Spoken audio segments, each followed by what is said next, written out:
My daughter, Debbie, died at the age of 32 from diabetes complications.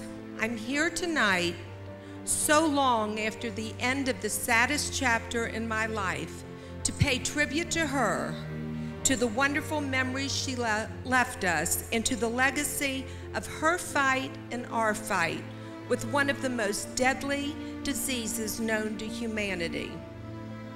Like so many who have been wounded in the battle with diabetes, my husband Duke and I and our family have refused to withdraw from the war.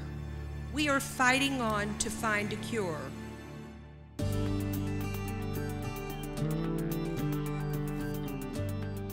I personally think it is the Duke and Barbara Roos chapter of JDRF.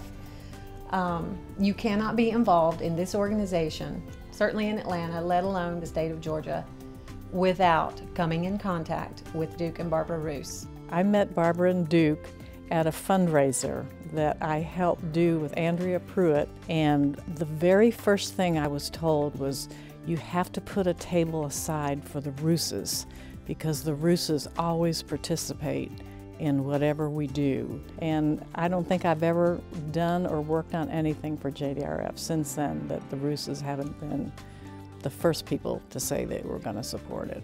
My family remains involved with JDRF because there's still no cure. We constantly are approached by friends that have children that have been diagnosed, and they come and they say, help, where do I go?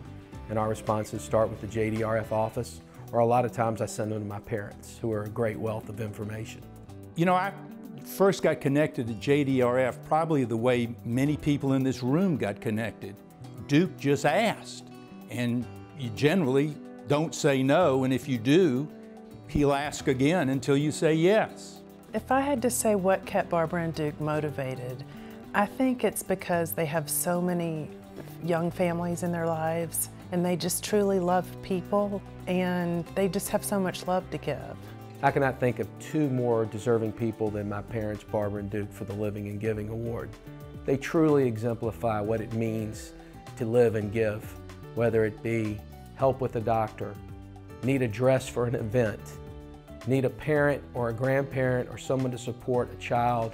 They've always say yes, and even just a shoulder to cry on. They went out on a campaign to help people live a better life with diabetes.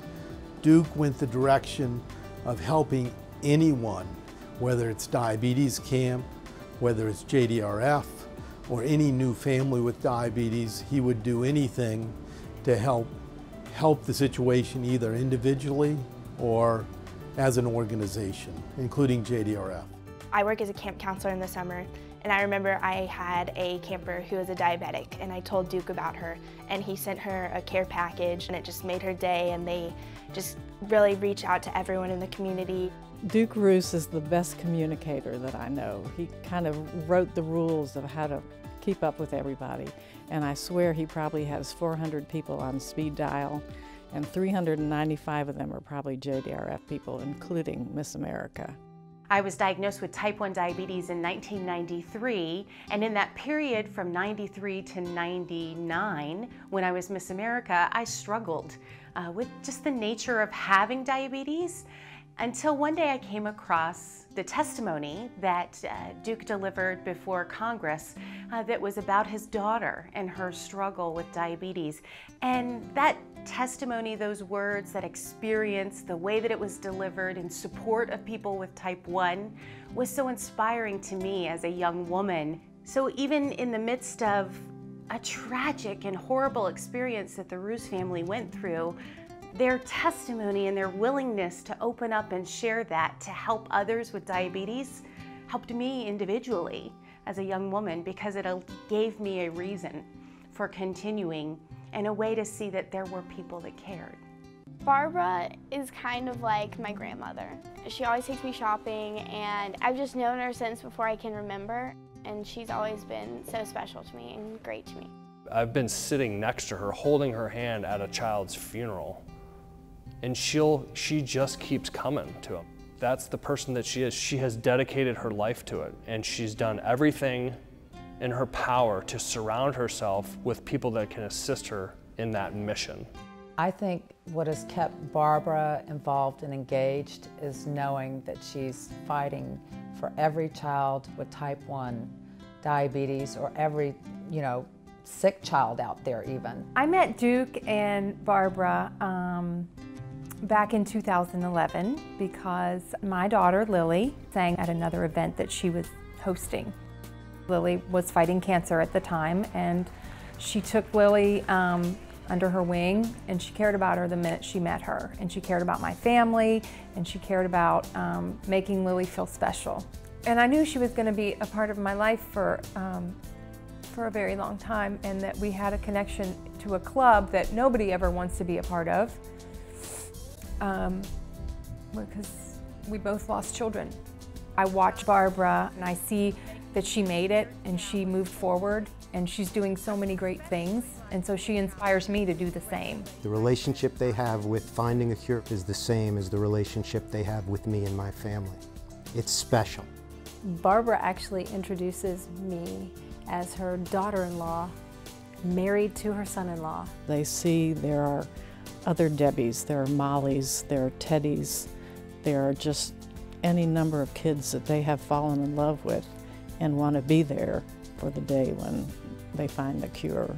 Barbara is working in the background, coming up with the great ideas, putting together the most fabulous galas year in and year out. It's a reflection of the genius of Barbara Roos. I don't think we could have done anywhere near what we've done with the success of the gala without Barbara Roos. I'm so grateful for Barbara and Duke, who have put in so much hard work to make all that we have possible. They've made Atlanta one of the largest donors in the country.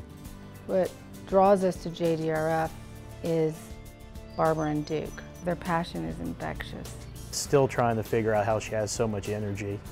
I just want a little quarter of that. Barbara and Duke were first to make the impression on us. Just had a lot of admiration for how their family has been a close-knit family, and how they've dealt with adversity with regard to diabetes, and it's certainly rallied us to want to be supportive and stand in awe and appreciation for everything they've done. They have really just given their hearts and souls to the organization, and I'm so proud of them. I really am, and they've been such amazing role models for our children, Elizabeth and David. I'm very proud of Barbara and Duke for all the hard work and passion they put into JDRF.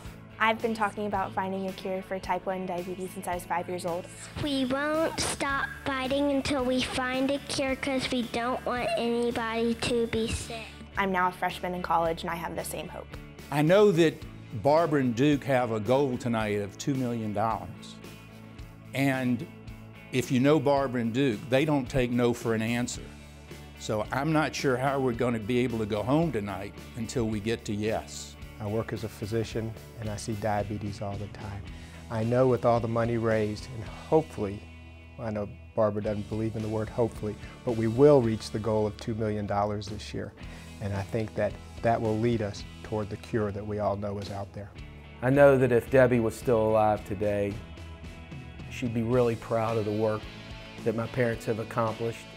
Through their continuously living and giving, it'll continue on and inspire others to do the same as they did. Thank you for making it.